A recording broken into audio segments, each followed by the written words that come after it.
Daniel Murphy, a lonely truck driver, spotted something unimaginable: a mother dog and her 4 puppies abandoned like trash. As cars rushed by, who would stop to help?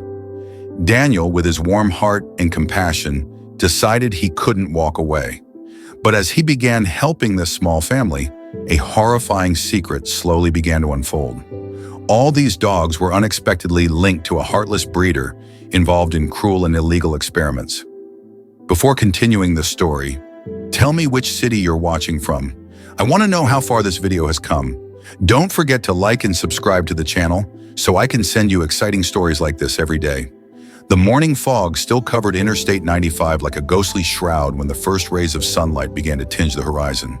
The wet asphalt reflected the headlights that occasionally cut through the twilight, and the cold air carried the characteristic smell of wet earth mixed with diesel from passing trucks. It was another day in the life of Daniel Murphy, a 45-year-old truck driver who had made this highway his second home for 2 decades. His tired brown eyes, marked by wrinkles that told stories of thousands of miles traveled, focused on the road while his calloused hands firmly held the steering wheel of his blue Peterbilt, his faithful companion on long journeys. The radio crackled softly, playing old country songs, his only company in the lonely early hours. Daniel adjusted the rearview mirror, and for a moment, his reflection revealed a man with a well-trimmed gray beard and a countenance that carried a mixture of kindness and melancholy. Loneliness had been his most constant companion since losing his wife 5 years ago. That's when his experienced eyes caught something unusual on the shoulder. At first, he thought it was just another of the many abandoned objects he saw daily on the stretch of New England highway, but something about that diffuse silhouette made his heart tighten. He slowed down, going against his always tight schedule. The sound of the truck's brakes echoed through the silent morning, the smell of burnt rubber mixed with the air's humidity as Daniel carefully maneuvered to the shoulder. His heart beat faster, guided by a presentiment he couldn't explain.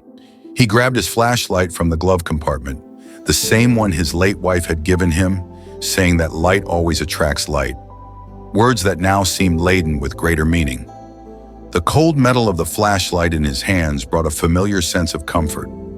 As he got down from the truck, the cutting cold of the Massachusetts morning made Daniel pull his coat tighter around his body. That's when he heard it, a soft sound, almost imperceptible among the noise of passing cars. A cry? No, several cries, small and desperate. The flashlight first revealed a pair of frightened eyes. It was Bella, though he didn't know her name yet, a light-furred Shih Tzu, now dirty and tangled. Her body trembled, not just from cold, but from fear and exhaustion. Around her, 4 puppies huddled against her body, seeking protection and warmth. "My God," Daniel muttered, feeling a lump form in his throat. The scene before him was like a punch to the stomach. An entire family abandoned as if they were worth nothing, left to their fate on the side of a busy road. The dog looked at him with eyes that seemed to contain all the suffering in the world, but also a spark of hope. Daniel noticed a worn collar around her neck. Without identification, the last vestige of a previous life someone decided to discard. The wind blew stronger, bringing with it the distant sound of a siren. Daniel looked at his watch. He was late for his delivery in Portland, but something inside told him this moment was bigger than any commitment. His flashlight remained focused on the small family, as if illuminating not just that moment, but a new path that was about to open. A phrase echoed in his mind, something his wife used to say: "Sometimes God puts angels in disguise on our path." As he observed that moving scene, Daniel couldn't help but wonder who really was the angel near him, or that small family who, without knowing, was about to transform his life forever. Daniel had never been one to hesitate, but at that moment his hands trembled as he searched the compartment behind the seat for something that might help. Among blankets and travel supplies, he found the remains of a sandwich he'd saved for later and a bottle of water. Life on the road had taught him to always carry extra supplies, but he never imagined they would serve to feed an abandoned family of dogs. He approached slowly, speaking in a low, gentle voice. "Hey, little ones, everything's all right now." Emma, the attendant at the Pine Tree Station where Daniel always stopped during his trips, watched the scene from the establishment's window. a middle-aged woman with red hair tied in a messy bun, known for her kindness to street animals. "Daniel Murphy, what have you found this time?" she asked, coming out of the station with a curious expression. "Something that'll break your heart?" "Emma," Daniel replied, while trying to gain Bella's trust with pieces of sandwich. The dog hesitated for a moment, but hunger spoke louder. Soon she allowed Daniel to get close enough to examine the puppies. John, the station mechanic, a burly man with permanently greasy hands, but a giant heart, joined them. "We need to call the police," he said, shaking his head in disapproval. "This is a crime, abandoning animals like this." The first sign that something bigger was brewing came when Emma mentioned a recent series of abandonments in the area. "This is the third case this week," she said, biting her lip. "Something's wrong around here." Daniel felt a shiver down his spine. The second sign came when he noticed a peculiar mark on Bella's collar, a half-erased symbol that seemed familiar, but he couldn't remember from where. "I'll call Claire from the shelter," Emma said, already pulling out her phone. "She needs to know about this." Meanwhile, John brought a cardboard box lined with old towels. "At least we can give them some comfort for now." The first truly disturbing incident happened when a black car slowed down as it passed them. The driver, wearing sunglasses even on that cloudy morning, seemed to observe them for too long before suddenly accelerating. "Did you see that?" John asked, frowning. "That car has passed by here twice already this morning." Emma returned with worrying news from the shelter. "Claire says they're full, but she'll make it work. She mentioned something about an ongoing investigation, but wouldn't give details over the phone." Daniel looked at his watch again. His cargo needed to be in Portland in a few hours, but how could he simply continue his journey? Bella had already come close enough to allow his touch, and the puppies, though still scared, were beginning to show curiosity. "You can't abandon them too, Daniel," Emma said, as if reading his thoughts. "Not after finding them like this." John scratched his unshaven beard, thoughtful. "I can keep them in the back kennel for a few hours until Claire arrives. But something about this whole story doesn't smell right." One of the puppies, the smallest one, started coughing worryingly. Emma knelt to examine it better. "This little one needs a vet, and fast." It was at this moment that Daniel made his first crucial decision, one that would change not just that morning, but his entire future. "I'm going to call the company and explain the situation. Some deliveries can wait, lives can't." The first complication arose when Claire arrived at the Pine Tree station. Unlike expected, she didn't come in the shelter's van, but in her personal car, an old blue Camry. Her green eyes revealed concern as she examined the documents in her hands. "We have a bigger problem than we thought," said Claire, showing photos of other abandoned animals. "All Shih Tzus, all with the same mark on the collar." She pointed to the half-erased symbol on Bella's collar, a small circle with what appeared to be a stylized G. Daniel felt his stomach turn when a distant memory began to form. A few weeks ago, he had seen an ad in a local newspaper about a breeder called Sunny Paws that was liquidating all their dogs. The second complication came with this revelation. "Sunny Paws closed suddenly," explained Claire. "But no one knows where all the animals went. We're finding them abandoned throughout the New England region." Emma, who was caring for the puppies, noticed something disturbing. "Something's wrong with them, isn't there?" Besides this sick little one, she hesitated as if choosing her words. They seemed different from normal Shih Tzus. The first attempted solution came when John suggested taking them to a nearby veterinary clinic. "I know Dr. James. He can look at them without charging much," he said. But when they arrived at the clinic, they found a line of people with other dogs of the same breed, all recently rescued. Daniel had a disturbing flashback. He remembered a conversation he'd overheard at a roadside restaurant about a month ago. Two men discussing defective merchandise and necessary disposal. At the time, he hadn't made the connection, but now they're experiment dogs, declared Dr. James after examining the puppies. Someone was trying to breed a new bloodline, but something went wrong. The veterinarian pointed out subtle but worrying characteristics in the little ones. "These will need special care." The first twist came when the police arrived at clinic. Detective Henry, a man with a serious expression and a folder full of documents, revealed that Sunny Paws was just the tip of the iceberg. "We're investigating a network of illegal breeders," You've just found important evidence. Daniel watched Bella, who wouldn't leave her puppies. Despite the fear still visible in her eyes, there was a fierce determination to protect her offspring. "How long do they have?" he asked the veterinarian, referring to the sick puppy. "Without specialized treatment." "Days, maybe," replied Dr. James. "But I know a clinic in Boston that can help. The problem is the cost." Emma put her hand on Daniel's shoulder. "You've already done more than enough. You can't abandon your life because of this." But Daniel kept looking at the dog family, remembering his late wife's words about angels in disguise. Detective Henry frowned while checking his phone. "We just received a tip. Looks like they found more abandoned animals near Providence." Same pattern. Daniel took out his wallet, looked at the photo of his wife that he always carried with him. "Catherine always said that destiny doesn't knock on our door. Sometimes it appears on the shoulder of a road." "How much is the complete treatment?" asked Daniel, his voice firm despite the apprehension. The amount mentioned by the veterinarian represented a good portion of his savings, but something inside him had already made a decision. The rain began to fall outside, and the sound of drops against the clinic's roof created a kind of background music for that decisive moment. Daniel knew he was at a crossroads, not just for the dogs, but for his own life. "Are you sure about this?" asked Emma, concerned. "It's a lot of money." Daniel observed Bella's eyes once more, no longer frightened, but full of a trust he couldn't betray.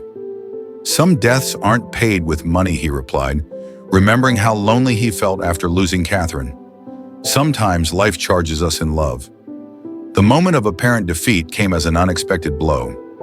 After 3 days at the specialized clinic in Boston, the weakest puppy, now called Lucky, took a significant turn for the worse. Dr. Marcus, a canine genetics specialist, called Daniel for a serious conversation in his office. "What they did to these dogs is criminal," explained the doctor, showing tests that revealed concerning genetic alterations. "They tried to create an improved variation of the breed, but the experiments caused serious health problems." Daniel had already spent almost all his savings on the initial treatment. The Pine Tree Station was temporarily caring for the other puppies, with Emma and John taking turns in their care. Bella wouldn't leave Lucky's side, refusing to eat unless in the room where he was hospitalized. "The complete treatment will cost triple what we imagined," said Dr. Marcus, his voice heavy with the news. "And even then, I can't guarantee it will be enough." Daniel sat heavily in the office chair, feeling the weight of every decision that had brought him here. His phone wouldn't stop ringing. His trucking company was losing patience with his absences. Then a crucial discovery changed everything. Detective Henry appeared at the clinic with new documents. "We found Golden Paw's financial records," he said, spreading papers on the table. They had special insurance for the animals, insurance that's still valid. Tension increased when they discovered they would need to prove Bella and the puppies came from that breeder. The collar mark wasn't sufficient evidence, and those responsible for Sunny Paws were making the process difficult. "There's something you need to see," said Emma, arriving hurriedly at the clinic. On her phone, she showed old photos from the breeder's website. "Look at the watermark on the images. It's the same symbol as the collars." Daniel spent the night awake, studying every document with the detective. The preparation for the final confrontation was beginning to take shape. They discovered Sunny Paws was just a front for a much larger scheme. "They have breeding facilities in 3 different states," explained Henry. "They use different names, but the pattern is always the same. When experiments go wrong, they simply discard the animals." A Dr. Marcus's assistant, who had been analyzing the puppy's DNA, brought another piece of the puzzle. "We found specific genetic markers. They signed their own crime without knowing. Time was running out. Lucky needed urgent surgery, and the other puppies were beginning to show signs of similar problems." Daniel looked at his empty wallet, at the phone full of unanswered messages from his boss, at Bella's hopeful eyes. "I can't let them die," said Daniel, his voice choked. Not after all this. Emma arrived with more news. Her social media post about the case had gone viral. People from all over the country were starting to report similar cases, forming a frightening map of abandonment and cruelty. "We're putting together a joint lawsuit," explained the detective. "But we need to keep these dogs alive as evidence. They're our most concrete proof." Daniel looked through the veterinary hospital window, watching the city's movement. Somewhere out there, those responsible for all this remain free, probably already planning their next experiment. Dr. Marcus returned with new tests.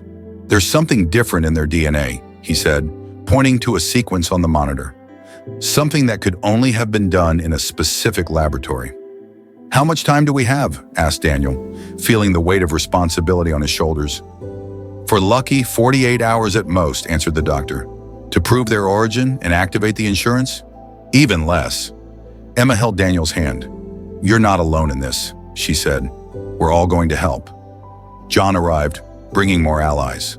Other truckers who had known Daniel for years, all willing to contribute. Family is family, said one of them, even if they have 4 paws.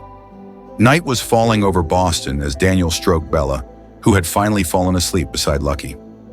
We're going to make it, he whispered, more to himself than to the dogs. There has to be a way. The main confrontation began on a rainy Thursday morning. The glass and steel veterinary clinic building in Boston reflected the gray sky as luxury cars parked in the lot. Detective Henry had called an emergency meeting where Sunny Paw's representatives would finally appear after days of subpoenas and legal pressure. Daniel watched through the meeting room window, his reflection mixing with the raindrops running down the glass. In recent weeks, he'd lost weight and sleep, but his eyes maintained a fierce determination that Emma said was inspiring.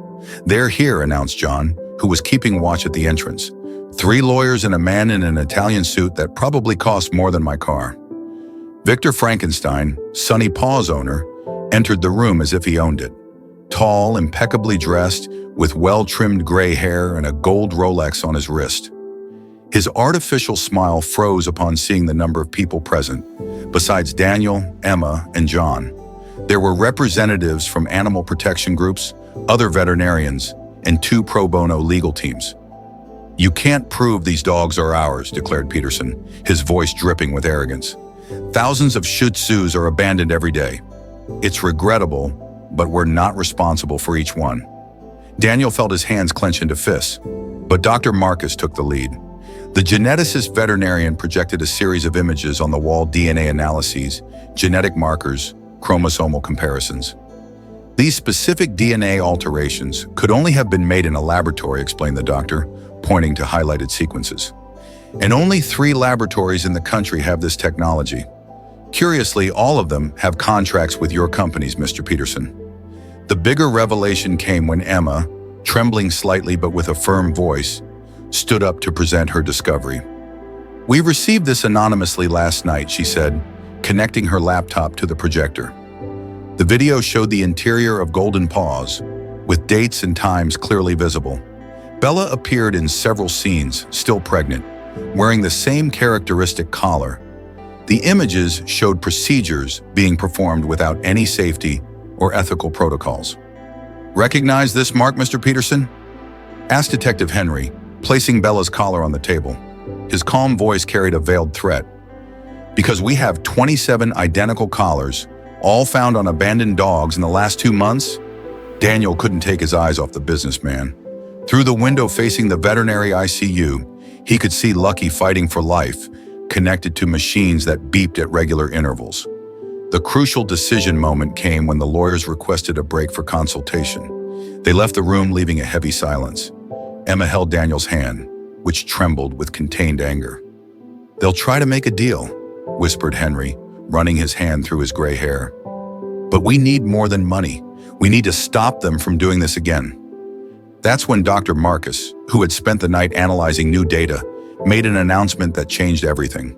Their experiments weren't just unethical, they were illegal. They used a genetic modification technique banned in domestic animals since 2019. The procedure was banned after causing extreme suffering and premature death in test subjects. Peterson, who had just returned with his lawyers, lost his composure for the first time. His face turned red and a vein pulsed in his forehead. You don't understand, he exploded, ignoring his lawyer's desperate gestures. We were creating the next evolution of the breed, a more resilient, more beautiful Shih Tzu that could be sold for 10 times the normal value. More profitable, interrupted Daniel, his voice loaded with contempt. He rose slowly, years of heavy work evident in his imposing posture, at the cost of their suffering. At the cost of innocent lives you discarded like trash when your experiments went wrong. The conflict's resolution began to take shape, when Golden Paw's lawyers, realizing the situation was irreversible, changed their strategy. They offered not only to cover all medical expenses, but also to create a $1 million fund to treat other affected animals. Not enough, declared Detective Henry, opening a folder full of documents. We want complete records, all buyers, all dogs, all laboratories involved, and you're going to pay for every treatment, every surgery, every day of recovery. Daniel approached the ICU window again. Bella was inside, allowed by the medical team to stay near Lucky. Even sick and scared, she never abandoned her puppies. She's more human than you, he said without turning. She understands what love, loyalty, family means. Things money can't buy. Pressure increased when shouts were heard from outside. Local media had arrived, alerted by the video Emma had posted that went viral overnight. A crowd of animal protectors and outraged citizens was gathering in front of the clinic. "It's over," said Henry, a satisfied smile on his face as 2 police officers entered the room. "We have warrants for all laboratories involved. Mr. Peterson, you're under arrest for animal cruelty, fraud, and violation of federal regulations." As if fate answered, Dr. Marcus came running from the surgical center at that exact moment. "Lucky is responding to treatment," he announced. His tired face lit up with a smile. "The new medications are working." The victory, however, was just the beginning. In the days that followed, the seized documents revealed a network of illegal breeding facilities that extended throughout the northeastern United States. Dozens of families discovered their dogs were part of unauthorized experiments. "Did you know this would happen?" Emma asked Daniel a week later as they watched Bella finally relax, surrounded by her recovering puppies. "When you stopped on that road," Daniel smiled, thinking about how his life had changed. "Catherine always said our greatest acts of love begin with small moments of courage." He took his wallet from his pocket, looking at the faded photo of his late wife. "I think she would be proud." The legal process would follow its course, but the immediate battle was won.